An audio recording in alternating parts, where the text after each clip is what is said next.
Hola, un cordial saludo para todos, bienvenidos a Conocimiento de sí mismo. Seguimos con las conferencias, hoy hablándoles desde Bello, Antioquia, de un tema muy interesante llamado la dualidad. Para hablar de este tema se encuentra conmigo Horus Montoya, un conferencista de Antioquia que nos va a ayudar a profundizar un poco acerca de este tema. Hola Horus, ¿cómo te encuentras? Bienvenido. Hola Jenny, muy bien, muchas gracias. La idea es precisamente poder brindar con este tema un poco de claridad. Pues la conferencia de hoy es un poco compleja.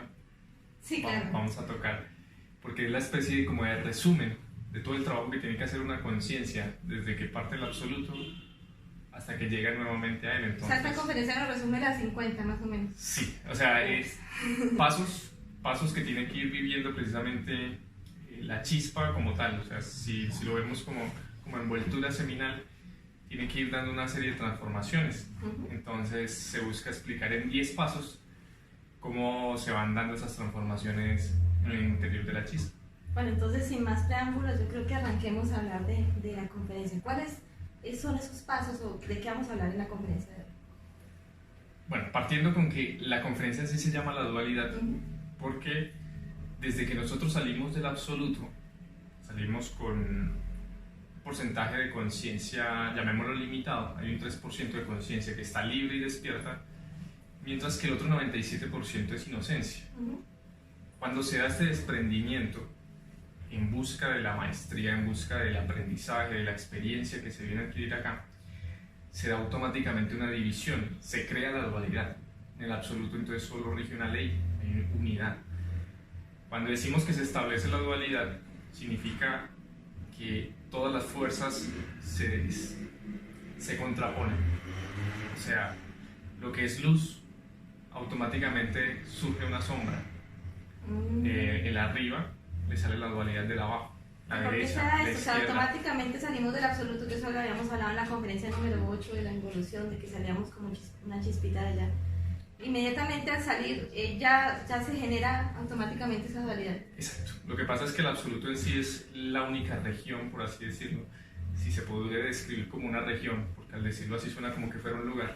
Sí. Pero el absoluto está aquí, ahora y en todo lugar, solo que en otras octavas de conciencia superior. Pero en esas octavas de conciencia es la única fuerza que no tiene nada que lo contraponga, o sea, no hay nada que se escape al absoluto. Dentro del absoluto no existe el bien y el mal. Una vez salimos, automáticamente se crean las fuerzas del bien y del mal. Esto a su vez crea un equilibrio, compensa las fuerzas, las cargas. Una carga positiva y una carga negativa, vemos que se atraen, pero a la vez se complementan. Entonces, bueno, ¿qué se busca con esto? Cuando se establece esta dualidad y el principio que se simboliza de hecho con el yin y el yang, eso muestra un equilibrio, pero también nos indica que no hay nada totalmente malo ni nada totalmente bueno. Si vemos, esta esfera tiene en su parte blanca también un punto negro y en su parte negro el punto blanco. Representa encontrar ese equilibrio. O sea, dentro de lo bueno algo malo y dentro de lo malo encontrar algo bueno. Exacto. Entonces, bueno, desde aquí empezaríamos. Esto lo podríamos describir como el segundo paso de lo que tiene que experimentar una conciencia, que es duplicarse, generar dualidad. Automáticamente se va a crear una fuerza consciente, una infraconsciente. De la luz salen las tinieblas, ¿cierto? Y de las tinieblas va a salir la luz nuevamente. Pongamos el caso que alguien ya quiere experimentar el regreso a casa. Sí. Quiere ese hijo pródigo volver nuevamente a la casa de su padre. Entonces, lo que tiene que hacer es desandar el camino, pero ya le va a tocar vivir todo un proceso para poder llegar con la conciencia que se necesita. En este caso hablamos de la maestría, que el 97% que había sido inocente se convierta en sabiduría pura, en amor, en experiencia. ¿Cierto? O sea, convertir el 3% en el 97%. Pues vamos a hablar de todo ese recorrido, cómo va a ser. Exacto. Alcanzar un 100% de conciencia, eso nutre de más sabiduría al absoluto mismo, ¿cierto? Entonces él continuamente y de manera recíproca crea más sabiduría y se alimenta de ella. Entonces, bueno, ¿qué se puede aplicar si lo vemos desde el punto de vista de la transformación de la conciencia? Desde el paso 2 de la dualidad podemos entender entonces que debemos aprender a descubrir lo bueno de lo malo y lo malo de lo bueno, así que cuando estamos haciendo una reflexión no queda totalmente completa si a un defecto solo lo estamos juzgando por los errores que cometió. Eso es una parte del proceso. Tenemos también que entender qué experiencia me va a quedar de esto, qué ventajas tiene yo haber pasado por ciertas circunstancias, aunque en el momento las haya visto como negativas, como subjetivas. Todo va a aportar. Eso que era defecto se va a convertir en una virtud, y en el fondo hay que agradecer que haya sido así. Entonces, hasta que no veamos esos dos aspectos, no se puede decir que el defecto tuvo un juicio justo. En el juicio siempre debe tener, como quien dice, la defensa. Esto nos ayudaría mucho en lo que hemos aprendido, por ejemplo, en la meditación. Estamos estudiando un defecto, pero a veces de pronto nos queda faltando esa partecita que tú dices. O sea, solo estudiamos una parte, pero la otra no la tenemos en cuenta, y de pronto eso hace que el defecto no se pueda eliminar. Exacto, se ve solo lo malo. No es que sea negativo, en ningún momento es necesario verlo así, porque estamos pasando de un estado de fascinación del yo, o sea, que siento que esto me agrada, me gusta y me comporto de esa manera y es lo natural, puede que pase a otro polo de aborrecer el defecto, pero la idea es tampoco quedarnos en eso. Ese nos da la fuerza inicial como para dejar de cometer un error, pero luego tenemos que entender la totalidad del proceso que se vivió, y entonces entenderíamos que tuvo una razón de ser eso. Entonces ahí aplicaríamos la dualidad. Pero esta fuerza dual siempre tiene que ser religada por una tercera fuerza. Cuando nacen estas dos, también hay una que va a ser la que tiene la capacidad de unir los polos opuestos. Entonces, aquí es donde surge el tercer paso, la triada. Esta triada consiste en la fuerza positiva, una fuerza negativa y una fuerza neutra. Perdón, ¿esto tiene algo que ver con lo que se habla mucho en las religiones de Padre, Hijo y Espíritu Santo? Exacto, está íntegramente asociado, porque el Padre representa la verdad, el Hijo representa la justicia y el Espíritu Santo representa el poder. Nosotros, obviamente, a través de las creencias que nos impartieron, pues simplemente pensamos que esos son tres personajes que viven lejos por allá en los cielos y tal, y no sabemos cómo aplicar conscientemente esas tres simples leyes o reglas dentro de nuestra vida práctica. Aplicar la ley del Padre, la del Hijo y la del Espíritu Santo dentro de nosotros es necesario si queremos culminar esta triada. Para lograr hacerlo, simplemente tenemos que aprender a preguntarnos qué de lo que hacemos, decimos, pensamos y sentimos es verdadero, justo y útil. Eso es lo que nos va a dar como ese punto de equilibrio, poder encontrar. Y en un pensamiento, cuando simplemente está desequilibrado, entonces no aplica una justicia interior. Cuando este pensamiento no me conduce a nada, o sea, simplemente estoy botando energía mental y pues si no aporta para nada. Por ejemplo, pero se entendió, o sea, por ejemplo, el Padre, Hijo y el Espíritu Santo tendría que ver con el verdadero, justo y útil, ¿cierto? Sí, está. ¿Qué sería el Padre, qué sería el Hijo y qué sería el Espíritu Santo? El Padre representa la verdad, lo verdadero. Entonces, cuando estoy diciendo algo y por ejemplo simplemente lo estoy inventando, es algo que no me consta, que estoy transmitiendo un chisme, por así decirlo, entonces no es verdadero. Estoy atentando directamente contra la fuerza del Padre sin darme cuenta. Pero bueno, la idea es irse haciendo consciente de esas cosas. No es justo, pues porque la otra persona de la cual estoy hablando no se merece siquiera eso. Es más, como diría el Maestro Jesús, el que esté libre de pecado que tire la primera piedra. Entonces no es ni justo conmigo mismo porque me estoy autoengañando. Si estoy juzgando algo en otro es como queriendo decir yo no tengo ese error. Entonces ahí también me estoy autoengañando. No es justo conmigo ni con la otra persona que estamos hablando. Ni si le estamos dañando la cabeza a un tercero con respecto a esa otra. Entonces tampoco es justo porque también le estoy creando un estado psicológico negativo. Y no es útil porque en sí yo qué gano. ¿Qué gana la otra persona? O sea, ¿qué aporta? ¿Cómo crecemos a partir de eso? No tiene ninguna razón de ser. Entonces hay que aprender a encontrar ese perfecto equilibrio en todo. Esta fuerza de la Trinidad también se ve incluso en la unión de la pareja, cuando se necesita un hombre y una mujer y una fuerza, un magnetismo sexual que los une, que los ata. Esa química que hay entre el hombre y la mujer sería esa tercera fuerza de la que estamos hablando, como para que la entendamos un poco mejor. El magnetismo sexual que se crea entre los dos. Porque a través de esas tres fuerzas se puede crear. Puede estar el hombre y la mujer, pero si no hay un deseo, no hay una fuerza sexual que los atraiga, entonces, por ejemplo, no se podría ni siquiera procrear. No existiríamos nosotros. No existirían, exacto. Y lo mismo para la creación interior. Necesitamos del trabajo, de la alquimia sexual y se requieren de esas tres fuerzas. Bien, En resumen, eso sería como Trinidad. La Trinidad y lo aplicable de la Trinidad. No es tanto conocer el paso, sino lo aplicable es yo que puedo hacer que sea verdadero, justo y útil.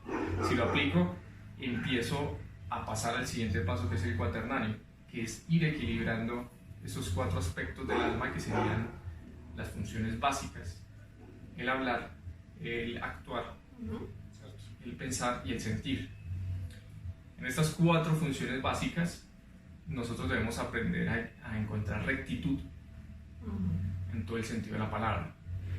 La rectitud no implica el ser un bonachón, o como dirían por ahí, un santo estúpido que simplemente me dedico a hacer reverencias y a hacer bendiciones y tratar de comportarme de una manera, como lo dijera, como impuesta, o sea, que yo creo que me tengo que tener un molde de qué es ser justo, de qué es... No, la misma conciencia dicta cuando algo está dentro del equilibrio, cuando algo está dentro de su cauce. Pero ¿cómo sabemos que es recto? Porque muchas veces nosotros hacemos cosas que consideramos que es recto y después nos damos cuenta que no. O sea, ¿cómo sabemos que lo que estamos haciendo, lo que estamos diciendo es recto? Para eso nos sirve el paso anterior. O sea, si aplicamos la tríada dentro del cuaternario, que serían estos 4 aspectos, me sirve de filtro.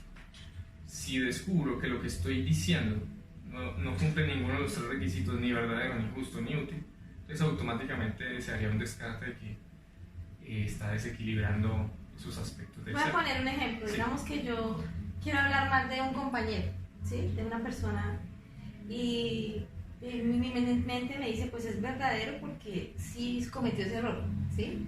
Es justo porque si yo no le digo a esta persona que el otro cometió ese error, de pronto le hace daño, ¿sí? Lo engaña, entonces pues yo tengo que advertirle.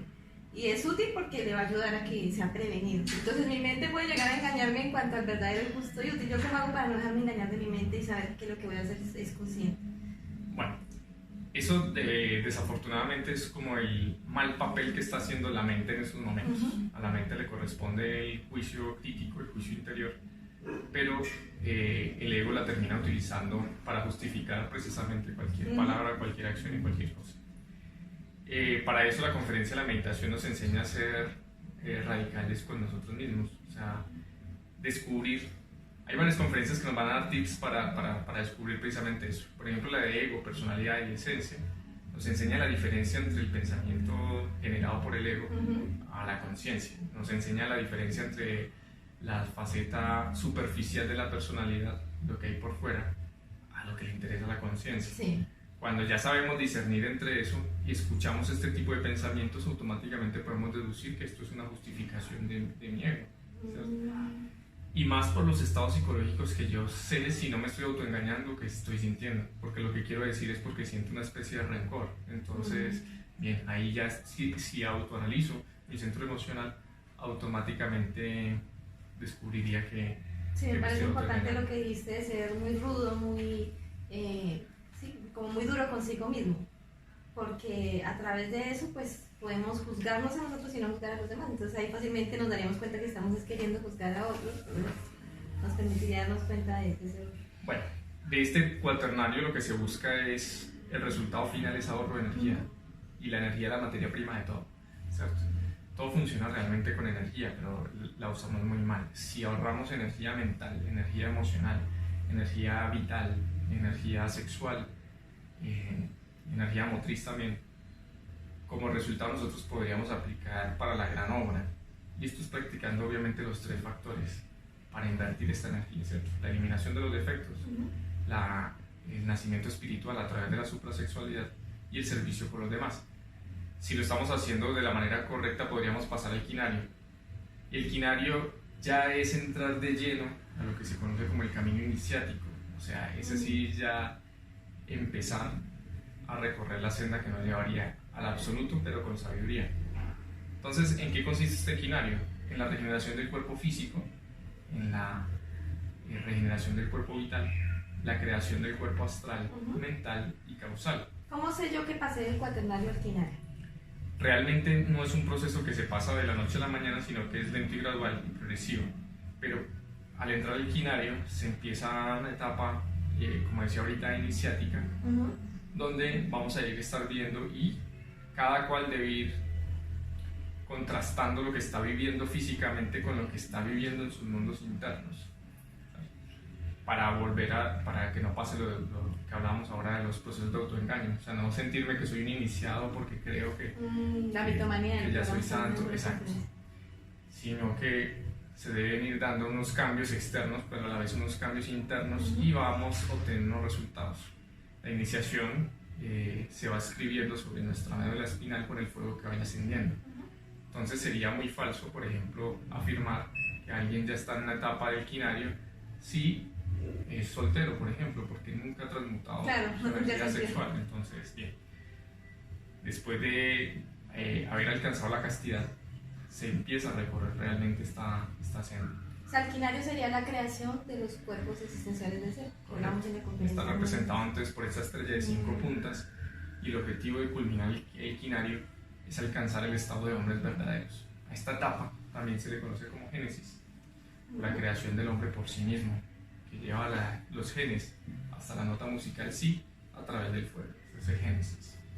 Entonces, bueno, hay una etapa crucial en el quinario, y es que entre la cuarta iniciación, que es la creación del cuerpo mental, y la del cuerpo causal, hay una decisión que le toca tomar al iniciado: si toma el camino directo o el camino del nirvana. Nirvana simplemente se le conoce como el camino de la espiral, que hasta ahí le llega el trabajo, el camino, no puede continuar. Llegó, llamémoslo, a una etapa elevada de conciencia, aproximadamente se puede penetrar ya con un 74% de conciencia, más hasta ahí llega. El camino directo lo que ofrece es la posibilidad de la liberación total de la conciencia. También se le conoce entonces como camino crístico.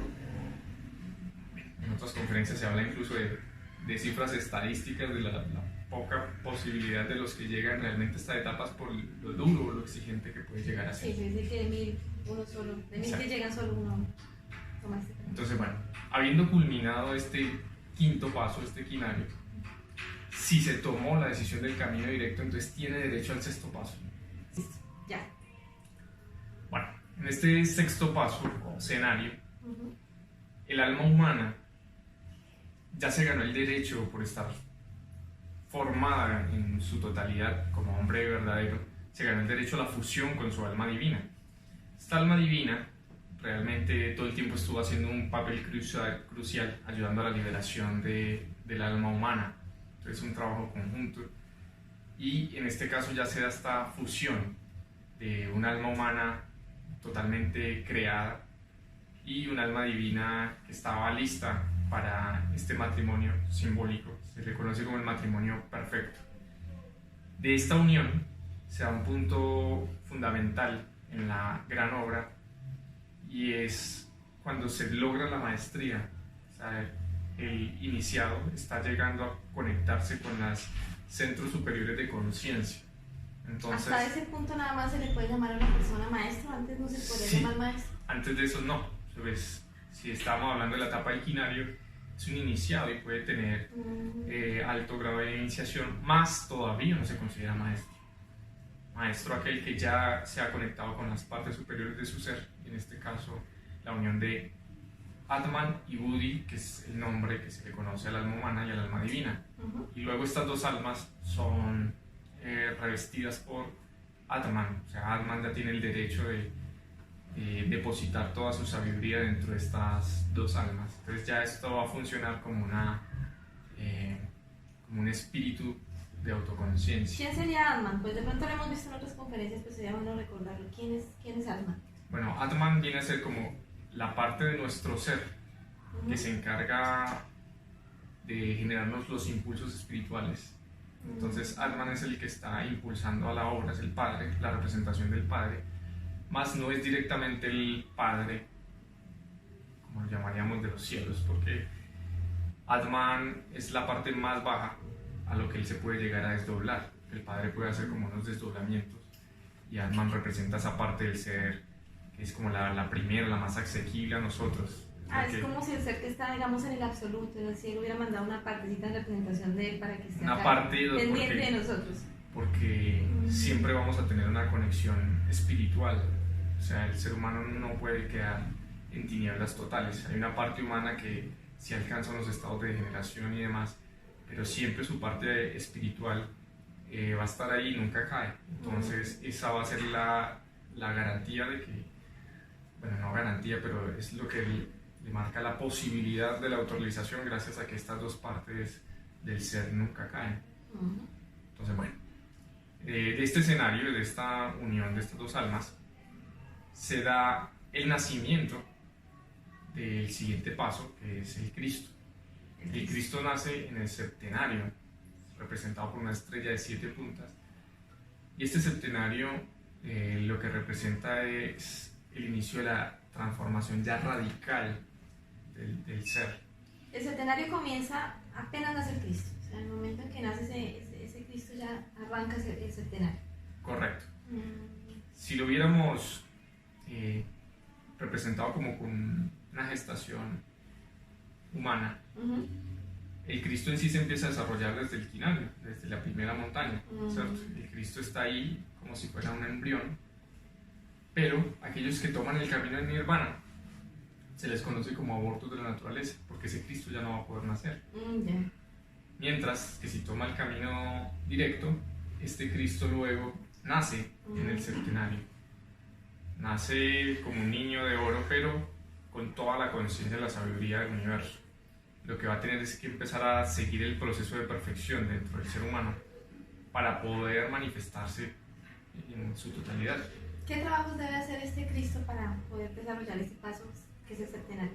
Bueno, básicamente él viene a eliminar los yoes causa, o sea, la raíz de todo ego, de todo defecto, tiene unas causas, son partes imperceptibles de nuestra conciencia. Estos 7 yoes causa, los 7 pecados capitales, lujuria, pereza, gula, envidia, ira y demás, realmente no se manifiestan tal y como creeríamos nosotros, sino que están en unos planos tan sutiles, precisamente causales, electrónicos, que solo el Cristo puede descubrirlos y eliminarlos. Entonces, si el Cristo no nace en el interior del hombre, en su corazón, no va a haber la posibilidad de la erradicación total del ego, haciendo de que este tarde o temprano se reproduzca, que es el problema que se le genera a los nirvanas, que en algún momento el ego que habían logrado eliminar para llegar hasta ese estado se va a reproducir, para volver a quedar en la etapa inicial. Tendría acá otra pregunta. Acá cuando ya nace el Cristo, ¿sigue habiendo un proceso, un trabajo en la transmutación sexual o ya ahí ya terminó? No, ahí se debe, por el contrario, intensificar el trabajo sexual, porque aparte también se tienen que seguir haciendo creaciones y destrucciones, lo podríamos decir de esa forma. Destrucciones de elementos psíquicos inhumanos y creaciones ahora de cuerpos de oro. En el primer trabajo de quinario se hicieron cuerpos solares para convertirnos en hombres verdaderos, pero ahora necesitamos convertirnos en superhombres, y esto implica la creación de estos cuerpos de oro que resisten el voltaje o la energía crística. Sería como coger esos cuerpos solares y como purificarlos, volverlos más fuertes. Exacto. Entonces, bueno, estos son otros los trabajos. Se tiene que hacer la creación de estos cuerpos, pero también el Cristo viene a terminar de pagar el karma de todos los errores que hemos cometido. Todos los yoes nuestros tiran la piedra, esconden la mano. Ninguno de nuestros yoes se quiere hacer responsable de aquellos actos. El Cristo asume esas responsabilidades, porque en última instancia de la conciencia extraída de todos esos yoes es que se formó el mismo Cristo. Entonces toca pagar. Toca pagar. Pero también ayuda incluso a pagar karma a la humanidad. Aquel que se cristifica generalmente en algún momento asume el rol que hizo Hércules al sostener el mundo por un momento, reemplazando a Atlas. Es un símbolo de que hay que ayudar a cargar con el peso del karma a la humanidad. Aquel que se ha logrado cristificar lo puede hacer. ¿Y ese karma que tiene que pagar el Cristo, en qué consiste? ¿Con qué karma debe pagar el Cristo? Son varias clases de karmas. Hay uno que está estipulado como el karma humano, que es todo lo que cometen los yoes de manera cotidiana. El karma de la humanidad, que es el que mencionaba, que ya como colectividad todos humanos también una especie de karma, ¿cierto? De esta raza. Hay otro tipo de karmas un poco más complejos de entender, que ya se explicó un poco en otras conferencias. El karma duro tiene que ver con todos los delitos contra el Espíritu Santo, que son delitos sexuales. Este tipo de karma hay que pagarlo con dolor, entonces es bastante duro. Y ya hay otro tipo de karma, que es el karma de la jactancia, y también se le conoce como karma de los dioses. Y el Cristo, mejor dicho, viene a quedar en paz y salvo. Cada uno de estos tipos de karma, llamémoslo, que todo lo más fácil sería las cosas del karma humano, de cosas básicas, pero hay karmas realmente bastante duros y hacen que esta etapa del trabajo sea bastante difícil. Bueno, digamos que ya hizo todos los trabajos que tenía que hacer, pagó el karma. ¿Cuál sería el siguiente paso? Bien. El siguiente paso se le conoce entonces como el octonario. ¿En qué momento empieza el octonario? La finalidad de esta segunda montaña, que es el septenario, se da con la muerte radical. Y el octonario empieza con la resurrección. O sea, el nacimiento de ese nuevo espíritu ahora transformado sin ego, sin defectos. O sea, una resurrección a un estado espiritual en otras octavas de conciencia. Ya no se es un ser imperfecto en ese sentido. ¿Ya no tiene ni un solo defecto? No tiene defectos. Más, curiosamente, no ha alcanzado el 100% de conciencia. Porque hay un 1% de conciencia que no está atrapado en el ego. Y a ese 1% se le conoce también como la conciencia cósmica y se va a tener que liberar en otra etapa del trabajo. Entonces, para esto está el octonario y el novenario. ¿Qué se debe hacer en el octonario? Básicamente ahí marca la etapa que se le conoce como tercera montaña, y es la montaña del servicio, sacrificio por la humanidad. En esta tercera montaña, el iniciado debe conseguir un discípulo que se encargue de sostener el conocimiento por la humanidad para que no,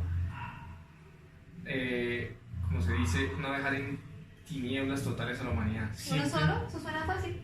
Suena fácil, pero realmente el requisito es que ese único discípulo llegue a la segunda montaña. No, entonces ya no. O sea, que tome la decisión del camino directo bien. Que se convierta en un Cristo también. Exacto. Y es muy difícil encontrar a alguien que lo logre, entonces por eso se puede llevar eternidades en esa búsqueda. Bien, pero no se puede autorrealizar a alguien dejando a solo la humanidad. Siempre alguien tiene que continuar con lo que se llama la cadena de los inmortales. Tiene que unir un eslabón más. Alguien tiene que quedar con el peso del planeta, como lo hablamos ahorita. El conocimiento, bien. Entonces, este es el trabajo básico en el octonario y se debe rescatar el 1% de conciencia. Esto se va a dar entre el octonario y el novenario, que sería el siguiente paso también. El novenario, que está representado por 3 triángulos que se unen formando una estrella de 9 puntas. Este novenario representa una fusión muy importante, porque el ser, en estos desdoblamientos que hemos mencionado, se estuvo dispersando, adquiriendo ciertos grados de conciencia y sabiduría. Y de esta dispersión, luego toca hacer una integración de toda la conciencia que se adquirió. Hubo una parte que estuvo haciendo el papel, llamémoslo, antagónico, que se llama Lucifer. Lucifer fue el que todo el tiempo nos sumergió en esos estados de conciencia, nos generaba impulsos y deseos egoicos con los cuales cometimos una serie de errores. Pero como de estos errores lo que estaba quedando era luego experiencia, sabiduría, conciencia, amor, y se extrajo, entonces ahí entendemos el verdadero papel de Lucifer. Sí, aquí sería bueno explicar eso porque todos tenemos el concepto de Lucifer como malo, como el diablo, como... ¿Quién es realmente Lucifer? ¿Qué papel cumple en este caso? Bueno, realmente Lucifer significa luz y fuego. Luz representa la sabiduría y el fuego representa el amor. Realmente en este momento es nuestro adversario, por eso la palabra Satanás también se le conoce como el adversario. Y es porque tenemos que generar una lucha constante contra ese deseo, contra la fuerza que hace que nos decantemos siempre por el ego. Él nos pone la tentación para que estemos cayendo en el deseo. Exacto. Pero si no fuera por ese deseo que impulsa a las cosas, tampoco nacería el Cristo. Y solo en la tentación se puede probar la verdadera santidad. O sea, no se puede probar si alguien es casto si nunca es tentado por lujuria. No se puede probar si alguien es honrado si nunca es tentado a robarse algo. O sea, que cumpliría como el papel del gimnasio que nos vuelve fuertes. Entrena continuamente. De ese entrenamiento sale toda la conciencia de un Cristo. O sea, que ahí ya lo vemos como fundamental. ¿No es tan malo entonces? Correcto. No es que sea malo, es el papel que le corresponde. Es más, no es ni bueno ni es malo. Está más allá del bien y del mal. Sí. Resulta que, obviamente, desde el punto de vista del papel que tiene que hacer, Sí. Va a ser como en cualquier telenovela, que la persona, si se identifica con el protagonista, va a odiar al antagonista. Más él simplemente está cumpliendo con un papel. Lo mismo va a pasar con el Lucifer. Está haciendo el papel antagónico, más es necesario que haya este drama para que pueda haber la liberación de esta conciencia. Okay. Entonces ahí nos damos cuenta que es un papel fundamental, y volveríamos a lo mismo con lo que yo empecé, que nada puede escapar realmente del absoluto, o de la voluntad o la conciencia del absoluto. Entonces sería ilógico decir que Dios tiene un enemigo. Claro. O sea, no tiene sentido. Porque solo fuera el absoluto existe esa dualidad. La enemistad solo existe en el absoluto. Para el absoluto mismo no existe jamás dualidad. Entonces no existe a quien odiar, ni quien le lleve la contraria, ni nada. Eso se puede leer claramente en Job, como Lucifer o Satanás se presenta ante Dios, y vamos a ver ahí una conversación simbólica que están teniendo ellos, donde se nota que no hay para nada esa una riña entre ellos dos. Correcto, le pregunta a Lucifer dónde andaba, de recorrer el mundo y sus alrededores. Una conversación un poco casual. Sí. Eso trae trasfondo un simbolismo, pero es como para dejar claro que ahí hay un mensaje también, donde dice: ya has visto a mi siervo Job, como es de fiel y demás. Ah, sí, pero porque usted le da mucho, pero yo le digo con mis palabras, porque no me sé la palabra, la Biblia textual, pero vea cómo es de fiel, y él le dice: con mis palabras diría, porque usted lo tiene muy consentido, déjeme que yo le ponga una serie de pruebas y ahí vemos. O sea, que los dos están trabajando para ayudar a esa persona a crecer y que se vuelva fuerte, entonces realmente... Y le pone una serie de pruebas con el consentimiento de Dios. Si lo viéramos realmente como ese ángel caído, rebelde, él no tiene ni que estar visitando a Dios, ni que pedirle permiso a ver si le dejan ponerle unas pruebas. Se supone que odia a la divinidad y que hace lo que le da la gana.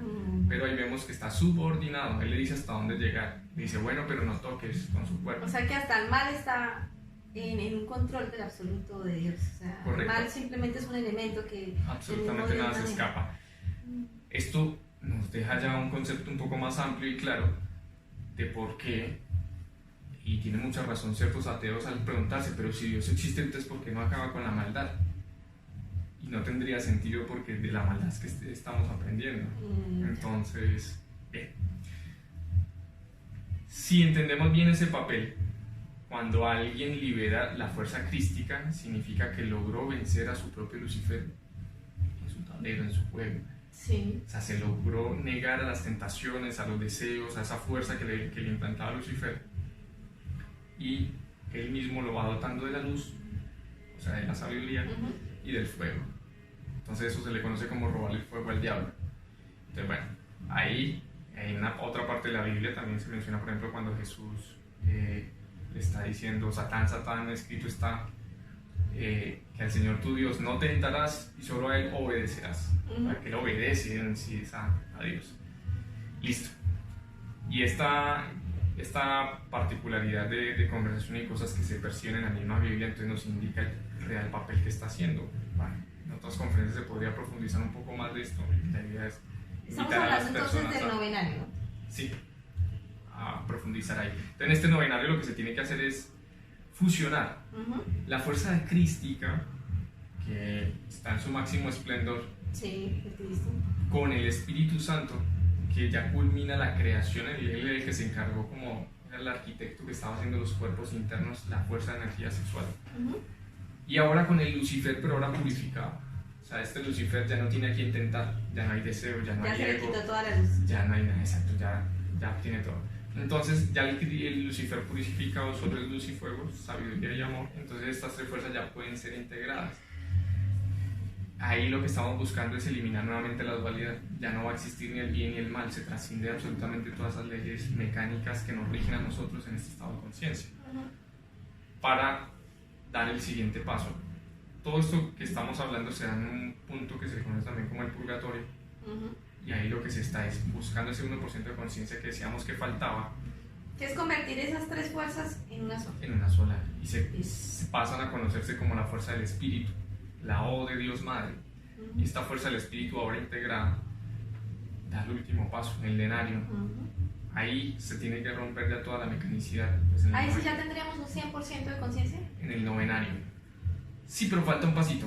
Todavía falta un pasito. Falta un pasito. En En este novenario se rompió la mecanicidad de la vuelta porque todo tiene una mecánica y leyes todavía que están regiendo, pero llega un momento donde se escapa o trasciende todas estas leyes. Y por último, entonces, en este denario, lo que se está es esperando la fusión de esta o del Espíritu o Dios Madre, la fusión con el Padre, que representa entonces ya la sabiduría total y plena. El Padre, que hablamos que está en el absoluto, exacto. el verdadero Padre. Es el Padre que está en secreto.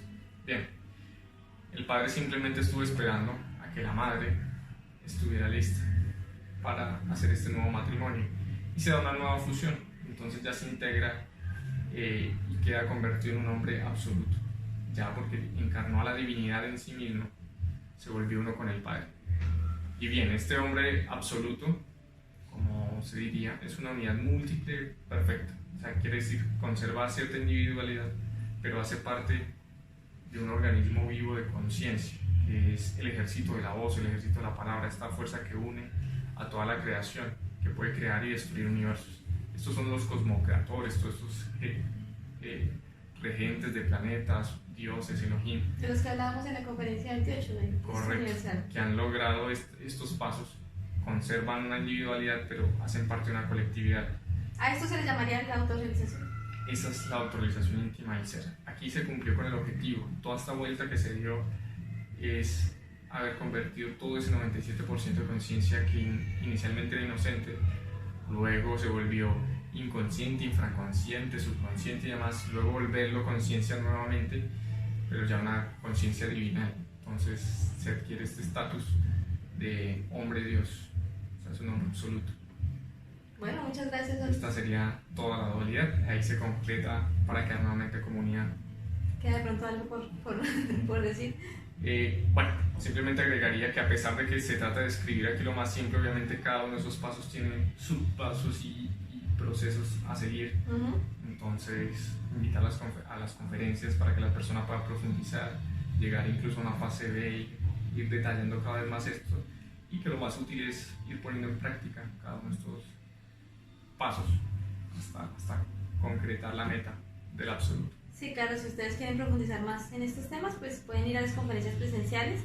Las direcciones de las salas de conferencias las van a encontrar en la página web www.conocimientodesimismo.com.co. No solo están las direcciones de Colombia, sino también hay enlaces para las direcciones en varios países del mundo. Y si no, pues pueden también seguir viéndonos acá a través de este canal. Si tienen alguna pregunta sobre la conferencia que hablamos el día de hoy, pueden dejarla en los comentarios del video. Y nos veremos entonces en una próxima oportunidad. Hasta pronto. Gracias. Ay, nos paramos muy rápido.